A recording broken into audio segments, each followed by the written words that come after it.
kwa sababu hivi ninavyozungumza Wakenya wana huzuni mkubwa sana. Extra comments, and with your permission, members of the fourth estate, and because of the intensity of this statement, we would recommend that we do not have even supplementary questions, because I think you all need to chew this. We all need to chew. Your audience, which is the Kenyan people, we need also to chew exactly what we are going to issue today from the command center. Karibu sana, ndugu Rigiji. Thank you very much. This is a press statement by the United Alternative Government on the fuel scandal in our country, Kenya. Patriotic Kenyans, today we wish to draw the attention of Kenyans to one of the greatest fuel scandals in the history of independent Kenya. We have deliberately taken time to look into the oil scandal that has hit Kenya in the hope that the government of President William Ruto would be kind to the people of Kenya and save them from further agony. Little was it forgotten to us that Kenyans are on the and the entire energy value chain is completely a criminal enterprise under William Ruto. We wish to state as follows. On Thursday, the 2nd of April 2026, Kenyans were treated to dramatic arrests of former PA State Department of Petroleum, Mr. Mohammed Liban, Mr. Daniel Kipto, former DG EPRA, and Mr. Joe Sang, former MD, Kenya Pipeline Corporation. On 4th April 2026, a public statement made by William Ruto meant to hoodwink and fool the people of Kenya. He argued that oil cartels had been crushed to a halt. Further, he strongly stated as follows: that the international oil companies, IOCs, had not declared their inability to perform their obligations under contract. Yet we know that there was official communication requesting a contract review and price adjustment following the Middle East crisis. The other trio had resigned, yet they were forced to resign during the Easter weekend while still under police custody. That the three accused persons would be charged in a court of law for various offenses. The three international oil companies, IOCs, in the so-called G2G arrangements are Saudi Aramco, they supply diesel and super petrol; Abu Dhabi National Oil Company, ADNOC, they supply diesel and jet fuel; and Emirates National Oil Company, ENOC, they supply super petrol. These IOCs supply and distribute fuel through 6 hand-picked local oil marketing companies. But what was being hidden from the public was the real culprits of this scandal. The team leader of this oil scandal is William Ruto, Felix Koskei, and the abroad-based expert, the CS for Energy and Petroleum, Mr. Opio Wandai. And a local company, which is a nominee of the international oil companies, IOCs, awarded under the so-called G2G framework. While the crisis in the Middle East brought about the conflict of the USA and Iran, William Ruto saw a big business opportunity to fleece Kenyans, as he has always done. Kenyans will recall the Brazil maize scandal of 2009 when William Ruto was the Minister for Agriculture, and he was fired by the then Prime Minister, the late Right Honorable Raila Odinga. Truly, you can't change the character of a man. In the so-called G2G arrangement, Gulf Energy, William Ruto's proxy, via a letter dated 21st March 2026, addressed with then PA State Department of Petroleum, Mr. Liban Mohammed, confirmed their inability to supply fuel and triggered a delivery default. Note that Gulf Energy supplies 4 out of 6 or 67% of the monthly fuel cargoes, leaving the other 5 oil marketing companies to supply the balance of 20% or 2 cargoes imported under the so-called G2G framework. Since the IOCs in the so-called G2G framework agreement could not evacuate fuel through Strait of Hormuz and had communicated their inability to perform their contractual obligations, triggering a delivery default, the 3 government officers invoked relevant provisions of the Petroleum Importation Regulations 2023 and implemented a government directive issued by the National Security Council Committee via a letter dated 9th March 2026, reference number OP CAB 3/55A, to explore and implement strategies to diversify petroleum import sources beyond single region, reducing dependency and enhancing national energy security. As such, the above decision was implemented.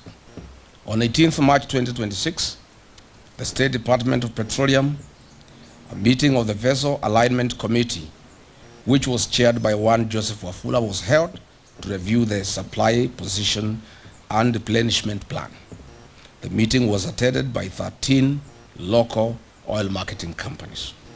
During this meeting, it was recognized that there is a likely shortage or supply of petroleum products, and in accordance with Clause 21, Petroleum Import Regulations 2023, the 13 oil marketing companies were invited to submit an expression of interest for the emergency supply of contingency fuel stocks for delivery on or before 28th to 30th March 2026.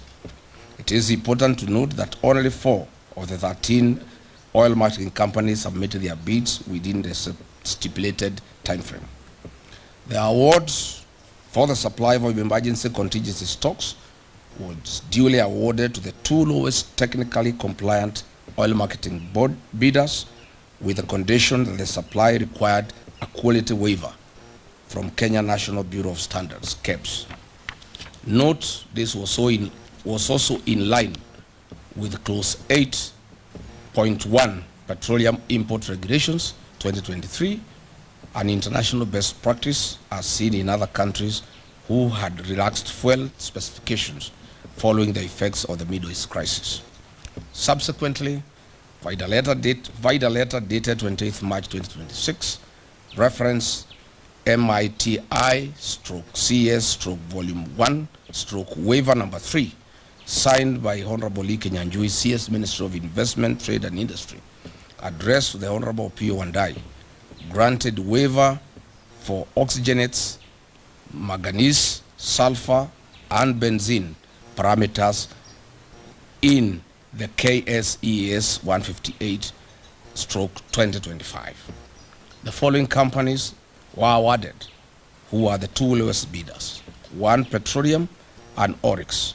These were contingency cargoes with delivery dates on or before 30th March 2026.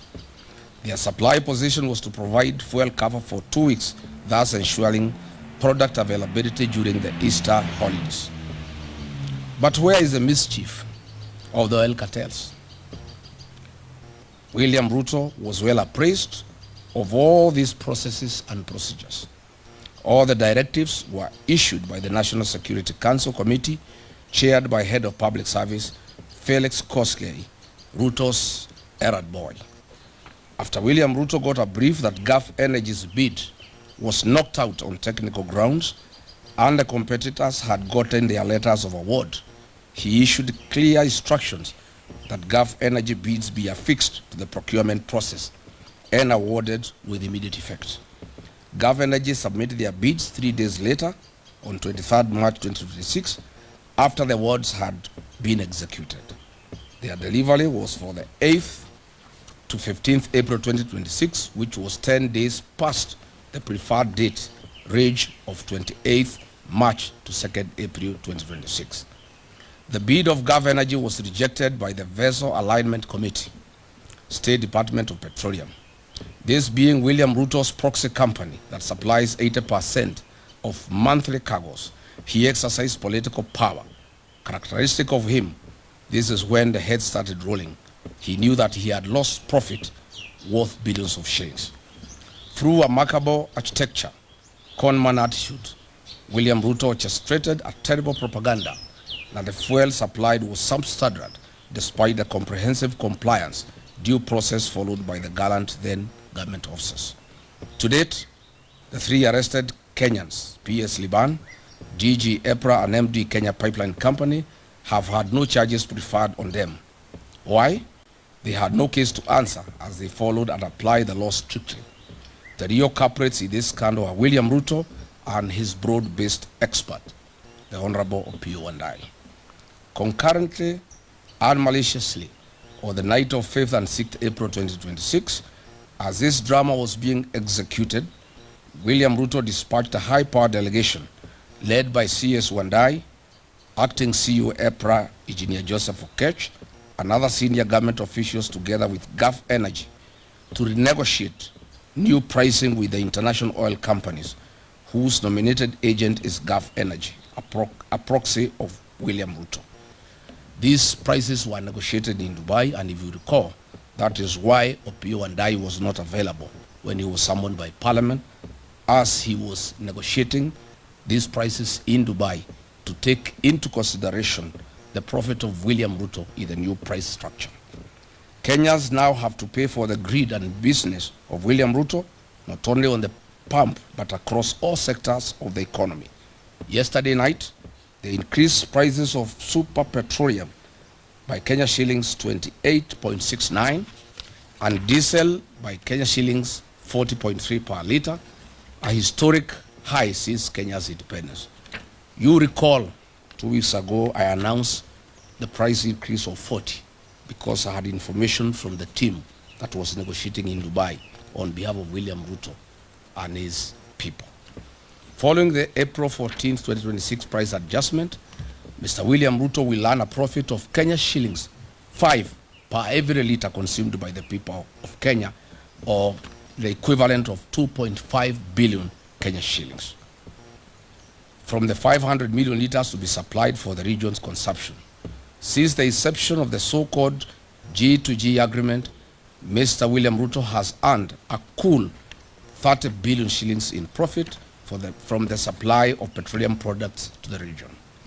During the COVID pandemic period and the onset of the Ukraine-Russian war, the then government of the day took measures to cushion the welfare of its citizens, whereas today the William Ruto regime has taken advantage of the Middle East crisis to load their profit on the local palm price to the detriment of Kenyan citizens. We have one question to ask William Ruto. The emergency contingency stocks were procured in accordance with the Petroleum Act 2019. They were done in accordance with the Petroleum Import Regulations 2023, the Open Tender Agreement Terms and Conditions 2023, and the Kenya Bureau of Standards waiver, and the Kenya National Security Council Committee resolutions issued on 9th March 2026. What crime have these three officers committed? Therefore, then, we demand as follows.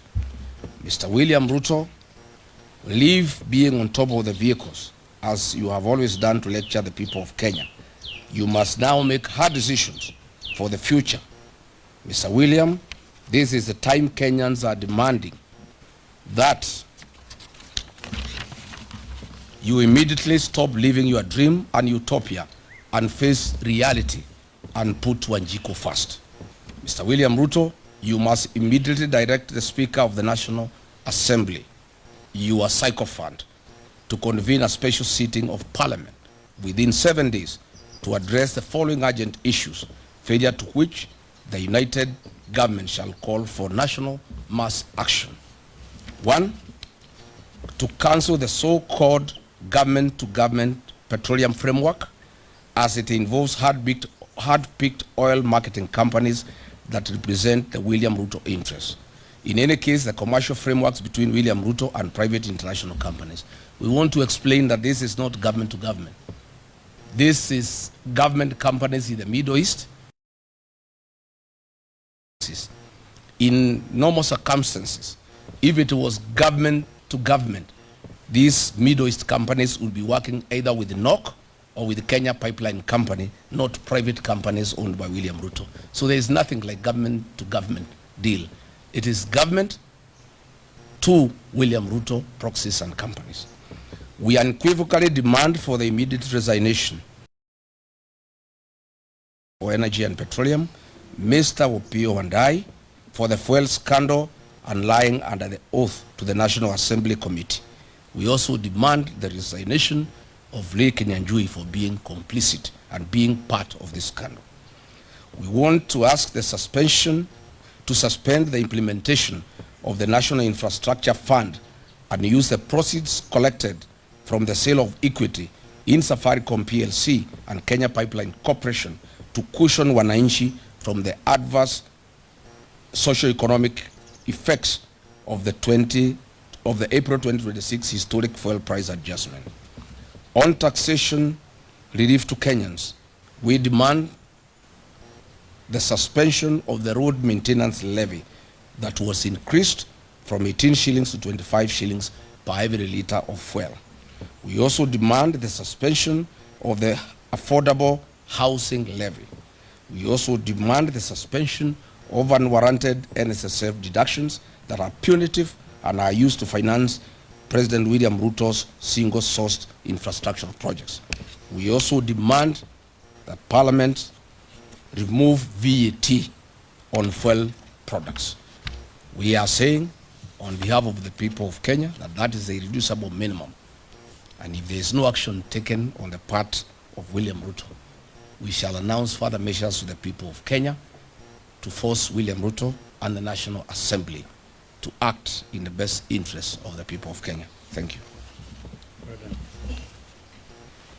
Well, there we go. Tomorrow, I will be in the High Court at Milimani dealing with this other state capture matter of the sale of Safaricom shares to Vodacom, itself a foreign company. So although in our statement we have highlighted that whatever the proceeds out of that sale, I want to announce that that is contested and will be in court tomorrow.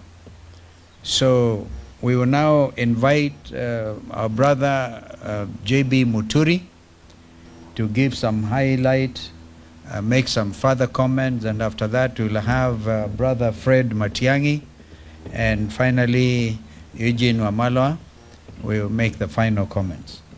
JB. Thank you. I just want to state to William Ruto to ask his proxy, Moses Wetangula, to convene a special sitting. We are cognizant of the fact that the House is still sitting, but we are saying that this is the right time, if indeed William Ruto has any interest at all about the welfare of the people of Kenya, because we know the revenue and expenditure estimates, what we call the budget estimates, will be tabled before the House of Parliament not later than 30th of this month. And therefore, our call for a special sitting and for the removal of VAT and the suspension and or total exclusion of the extra 7 shillings charged on the fuel levy should be at this time and be considered during this special sitting because the ramifications of this historic and abnormal increase in the cost of fuel effected last night are enormous, and the implications will spread to all sectors of our national economy and affect the socio-economic fabric of this country. In conclusion, I just want to amplify the point raised in our statement that indeed, as Kenyans would recall, when William Ruto took over the reins of government in 2022 is when immediately after he had made several promises that we needed to address the issue of the many taxes in the fuel sector. And many Kenyans will recall that he never shied to criticize the former administration. He said he offered that there will be a review of the many. In fact, in his own words, he put those levies at 15. He said they're going to be reviewed. And therefore, every Kenyan felt that when he came up with the idea of a G2G arrangement, he was indeed going to address that issue of the mini taxes. The matter did come to me as Attorney General of the Republic, brought to me by the CS then, Davis Chirchir, the chairman of the Presidency Council of Economic Advisors, David D., and one of the other advisors, Mr. Hassan Mohammed. But I just raised one question. Yes, Saudi Aramco is owned by the Saudi government. It is therefore a government company. ADNOC is owned by the Abu Dhabi government. ENOC is owned by the Emirates. So indeed, it's just an acronym. So I raise the issue. If it's going to be a government to government, what is the government on the Kenyan side? And of course, the excuses were used that, there was a pressure on the Kenyan shilling because the oil marketing companies were demanding not less than 500 million shillings every month to import fuel into the country. And that now the arrangement was that Kenya was going to be given a 6 months window before paying for the fuel that will have been delivered. But surprisingly, the government of Kenya chose not to use the government-owned National Oil Corporation, NOC, or the Kenya Pipeline Company, KPC, to represent government on the Kenyan side so that the equation makes sense when you talk about G2G. Instead, the government of Kenya purported to advise the oil importing companies, the IOCs, the three from the Middle East, to nominate locally companies that government purported to have interest in.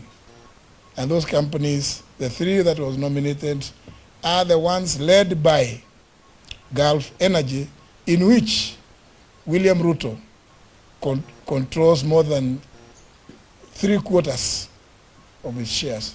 Indeed, as Kenyans would know, this Gulf Energy is the company that bought out the British consortium that was dealing with the Turkana oil. And therefore, it is no wonder that we have never seen a reduction in the fuel prices, because William Ruto is right in the middle. On the Kenyan side, he is the G. That's why we are calling on William Ruto to now cease this arrangement. And that's why we are saying Parliament should actually be the one in the forefront to call for scrapping of this so-called G2G arrangement, so as to address the plight of the common person who is going to get the effects of this astronomical and abnormal increase in fuel prices. Thank you. Thank you. In addition to what my colleagues have said, when we were reflecting on this issue this morning, the 3 points that need to be made in addition to what we have said in the statement, the lengthy and detailed statement we have put out, is that one, a lot of information on this matter has come to us, the leaders of the opposition. This is because there are so many Kenyans out there in the public and private sector who are not just alarmed, but generally deeply frustrated by the way this administration is managing our country. I stop to ask the question all the time. In this era of information and liberal availability of information, it cannot be that the government and its leaders are doing this in the hope that the public will not know, which leads us to the conclusion that they are doing so blatantly, deliberately, and they actually don't care about the law, they don't care about the stability of the country, and they don't care about the progress of the country. Two, it's astounding the level of conflict of interest involved in this matter. When you read all the documents and all the information that has been brought to our attention, it's so abundantly clear that the president and head of state is not just an interested party in this matter, he is a practical key player in this whole matter. And our president is now faced with that conflict of interest where he needs to choose between being head of state and government and therefore the custodian of the welfare of the people of Kenya and the businessman and the practitioner that he is in the business environment. Because for the private sector in this country, the leader of our nation is a predatory competitor, and he can't hold that position of competitor and regulator at the same time, because obviously you can see the resultant effect of it. It's untold pain and suffering of our people. Lastly, I hate to say this, I always hope I'm wrong on some of these things, because just 4 years ago, before we left the government, we warned the country about a number of these things. I was the previous administration when we saw some of these things, and pointed out that these our friends do not have the capacity to be fair arbitrators and leaders of a great nation such as ours. In my view, and we've discussed this matter considerably, if this issue is not dealt with, this matter of oil, I think we haven't seen the worst yet in terms of the direction our economy is going to take and some of the things that are going to happen as a result of the conduct of government business. So when we say publicly that our country is going the wrong direction, we do so because we love our country, we are patriotic, we are responsible people, and we have a moral duty to point out to our fellow citizens when we think we are clearly entering a very dangerous zone in the affairs of our country. Our leaders need to make that painful decision. Are they going to be leaders, regulators, managers of the affairs of our country and therefore the custodians of our people's welfare? Or they are going to be private business people doing business? If you sat down with Kenya Private Sector Alliance, the Kenya Association of Manufacturers, and all these private sector people working in our country and investing, working very hard in our country, some of them in low tones, some of them in extreme frustrations of the things that happen, give you evidence that our country is headed the wrong direction. And we are asking these questions not because we are negative about these things, but because we are also alarmed at all these things that are available. And we want to, lastly, on behalf of my colleagues, thank the Kenyans who have given us this information. You had my three colleagues who spoke before me, Honorable Gachagua, Honorable Kalonzo, and Honorable Muturi. All this information that we have, a lot of it every day is coming to us from Kenyans who are very concerned. We thank them. We want them to know that we appreciate their forthrightness and their commitment, and we remain open. Please give us more information on this, because we have been taken through this oil business by government officers and public officers who are willing to share information, who are equally concerned and very, very frustrated by the way the affairs of our country are being run. We will work with them. My last point is to assure them that in us they have very worthwhile partners. We are also hopeful about our country, and we are asking them not to lose hope even as they find themselves in those circumstances. Help is on the way. We are turning the corner soon. We will turn the leaf soon, and we will continue with the business of building a country because we believe our beloved country, Kenya, is better. We are better than this. Thank you. Well done.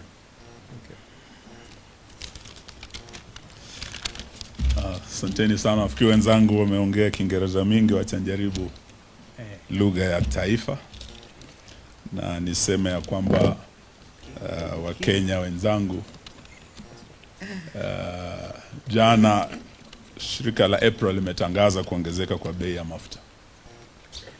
Kienda kwenye station yoyote kufika sasa, mafuta ya petroli yako zaidi ya shilingi 200 na vile vile ya diesel, na hili ni jambo litaumiza wananchi sana, haswa wakulima wengi ambao walikuwa bado wako mashambani.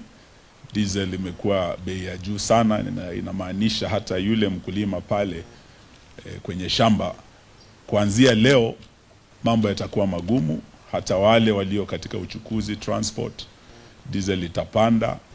Hata vijana wetu wa bodaboda, petroli itapanda. Na hiyo inamaanisha nauli itapanda kutoka kwa yule mwana bodaboda, yule matatu, ile bus, na popote unapoenda. Sasa gharama ya maisha imeongezeka kuanzia jana. Na mara ya mwisho tukifikisha zaidi ya shilingi 200 bei ya mafuta ilikuwa wakati wa maandamano ya kwanza, wakati tulikuwa na finance bill ya kwanza ya serikali ya Kenya kwanza.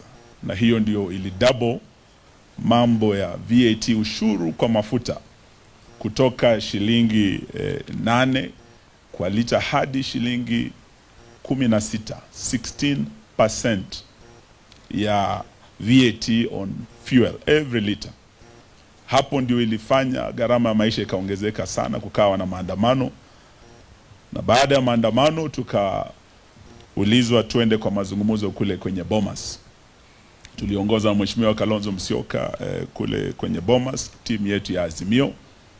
Na kati ya yale tuliambia serikali hii ni kwamba Bwana Zakayo, shukisha ushuru. Ushuru wa kwanza shukisha kwa mafuta. Pale Uhuru Kenyatta aliwacha kwa serikali, na ilikuwa kwa hiyo serikali na Mheshimiwa Matiangi hapa, ilikuwa pressure nyingi sana VAT ipite 8%, lakini Uhuru Kenyatta alizuia, akasema ikipita hapo wananchi wataumia. Na hiyo ndio ilifanya lita ya mafuta wakati Uhuru anaondoka, Wakenya wenzangu mtakumbuka, ilikuwa shilingi 159, 159 per liter. Lakini baada ya hiyo finance bill 2023 bei ikaongezeka, kawa na maandamano. Kwenye Bomas tulikuwa na Mheshimiwa Kalonzo, tukawa na Mheshimiwa Opio Wandai na wenzetu wengine ambao tulifanya kazi nao. Leo nataka niukumbushe ndugu Wandai ya kwamba tulitumwa Bomas ili tushukishe ushuru kwa mafuta. Kulikuwa na ushuru mara 16, different levies and taxes on fuel alone. Na hiyo ndio iliongeza gharama ya maisha. Na wakati huo tukasema hiyo VAT ishukishwe from 16% irudishwe 8%. Wenzetu wa Kenya Kwanza walikataa. Na wakati tunamaliza mazungumzo hayo, bado waliongeza tena mambo ya fuel levy kutoka shilingi 18 hadi 25. Na hiyo ndio sababu leo tumeambia Bwana Zakayo, sababu bado wako juu mtini na ushuru bado unapanda, ya kwamba aanze kwa kushukisha ule ushuru aliongeza akichukua ushukani baada ya Uhuru Kenyatta. Aanze na hiyo shilingi 7 kwa kila lita. Hiyo ikishukishwa, Wakenya wataanza kuona nafuu kidogo katika mambo ya mafuta. Pili, ushuru wa VAT kwa mafuta, huo ukiondolewa, hii bei itarudi chini ya 200. Na hiyo itasaidia kila mwananchi wa Kenya popote ulipo katika. Hiyo ndio jambo tumesema leo tukutane hapa na tuseme we must demand that this be done immediately, na bunge liwe na kikao rasmi kuzungumzia hili kama swala la dharura, sababu linaguza kila mwananchi wa taifa letu. Shida ambayo ilikuweko tena kule Bomas, kulikuwa na hii mpango wa G2G, wakati huo ndio ulikuwa unaanzishwa. Na tuliambiwa dola imekuwa mbaya, sasa lazima tufanye negotiation na wenzetu wa Arabuni so that we stabilize. Na hata baada hiyo vita ya Ukraine na Russia, mambo kuwa kurudi normal na vile vile dola yetu kuweza kustabilize, G2G hiyo ilitakiwa iweko hadi mwaka jana. Alafu tukasikia imekuwa extended hadi December. Sasa tuambiwa hii G2G imekuwa extended hadi September mwaka ujao. Hiyo inamaanisha ya kwamba hii bei itabaki ama itaongezeka, lakini haitaenda chini, sababu ya hii deal ambayo Kenyans are locked in, mpende msipende. Leo tumeelezwa vizuri sana kwenye statement yetu, tumeelezwa wa Kenya mwenye G2G wakati wa Bomas, nilikuwa kati ya wale tuliangalia mambo hayo, na wakati walikataa kushukisha ushuru, nilikuwa kati ya wale nilikataa kuweka sahihi mkataba huo, sababu walikuwa na uwezo wa kushukisha ushuru wakati wa finance bill ya kwanza, lakini wakaongeza hata finance bill ya 2024 ikawa mbaya zaidi. Mzigo huo ulirudi kwa mwananchi, na ndio sababu vijana wetu wa Gen Z walijitokeza kupinga finance bill 2024. Kama tungefanya the right thing at Bomas in 2023, tutoe hiyo ushuru, tuachane na hii mpango wa G2G, vijana wetu wale walikufa 2023 75 hawangekufa. Vijana wa Gen Z waliokufa 63 2024 wakipinga ushuru huu hawangekufa. Leo tuwasema wakati umefika, Bwana Ruto, ufanye kile ambacho Wakenya wanakuomba sasa, utoe hiyo ushuru. Lakini zaidi hiyo G2G wakati wa Bomas, when we challenged it, tulisema haikuwa G2G wakati huo, and on record kule Bomas katika Hansard iliyowekwa, sababu kulikuwa na Hansard ya bunge, ya kwamba hii G2G ilikuwa government to gangsters. Upande wa Uarabuni ilikuwa ni serikali, mashirika yameambiwa na aliyekuwa Attorney General ya serikali, lakini upande wetu tukatoa mashirika ya serikali tukaweka kampuni zetu za kibinafsi, so it was government to gangsters. Na ile faida ambayo hawa wametengeza, vile Mheshimiwa Gachagua amesema hapa, it's obscene, it's immoral, ya kwamba rais wa nchi anaweza tumia shida kupata faida na kujifaidi yeye mwenyewe na wenzake, wanabiashara wenzake, na ni mabilioni ya pesa ametengeneza. Yale yanaendelea Kenya ni kama yale Shakespeare alisema Merchants of Venice, ambayo wamechukua profiteers instead of patriots who are leading our country. Wachache wanajivunia kuwa Wakenya wakitengeza pesa nyingi sana kwa kila lita ya mafuta, na Wakenya wengi wakiwemo mama mboga na bodaboda waliokuwa at the bottom of the pyramid, ambao walitakiwa waletwe up, hao ndio wanafinywa sana na wanavumilia kuwa Wakenya. Hiyo G2G tunataka tuseme ya kwamba it must be scrapped, sababu imekuwa a source of a lot of money coming into the pockets. Pesa mfukoni kwenda kwa mwananchi imeenda kwa Bwana Ruto na wenzake. Na leo tunataka tuseme ya kwamba wakati umefika tuanze kujiuliza, je, tunaweza endelea kuwa na rais ambaye ni mwanabiashara, ambaye atumia ofisi yake kujifaidi mwenyewe na marafiki zake? Wakati amemaliza mwaka wa kwanza, orodha ya kwanza ambayo ilitoka, and this was global ranking of the most corrupt presidents of the world, aliorodheshwa kuwa nambari 2 nyuma ya Assad wa Syria. Mwaka jana wakati orodha imetoka ya kuangalia marais tajiri sana, amekuwa katika the first 11 of the richest presidents in the world, akiwemo na maoligarch kama Putin wa Russia. William Ruto ako kwa hiyo orodha. Na hiyo haitushangazi, sababu kama wewe ni rais mfisadi sana, mwanabiashara hodari, uko kwa sekta zote. Ukienda kwa sekta ya banking, ako kule, hii bank inaitwa Sidian. Ukienda upande wa mambo ya hoteli, hospitality, mahoteli ya Weston, hata kuna moja kule Masai Mara, the Ritz Hotel, Ritz Carlton, Tumeelezwa katika mambo ya manufacturing, steel na rafiki yake Devki, chuma zote za affordable housing, simiti yote ako kwa manufacturing. Tukienda kwa sekta ya kawi sasa, ndio tunaguza G2G hii. Sio tu hiyo Gulf kampuni ile mnasikia Starbucks, he has interest there. Tukienda kwa mambo ya hospitali, kuna hospitali inaitwa Real na tuliona rafiki yake pale Nairobi West Hospital, he has interest there. Kwa mambo ya SHA, ni biashara vikubwa sana anafanya kule kwenye SHA, na katika sekta ya afya, katika sekta ya uchukuzi, starting na aviation, ndege zake sio tu helicopter ambazo anakodisha hata serikali, lakini hata ndege zake zenyewe zinakuwa hard na KQ. Ni mwanabiashara mkubwa sana hata angani, sio tu hapa chini ardhini katika Kenya. Ni jamaa wa majuu sana. Tukienda kwa elimu, anaanzisha university kule Eldoret, sisi sote tunajua. He's in direct competition na university ya Moi inaanguka, lakini yeye anaanzisha a world class university kule. Hata biashara ya matatu, he has not spared Kenyans. Ako kule, tunajua matatu zake.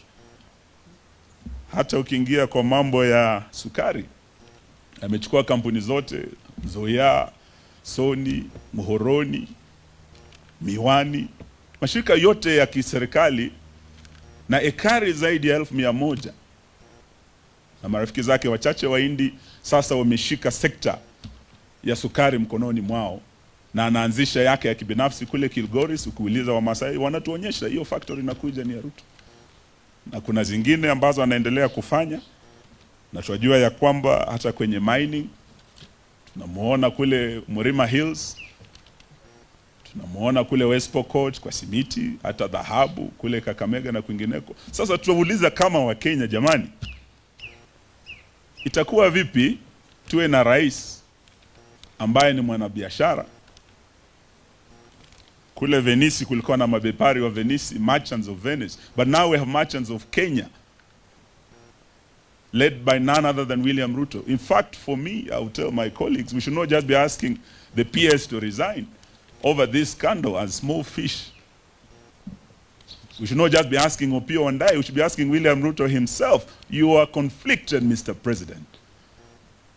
You are a merchant, you are a profiteer, you are not a patriot.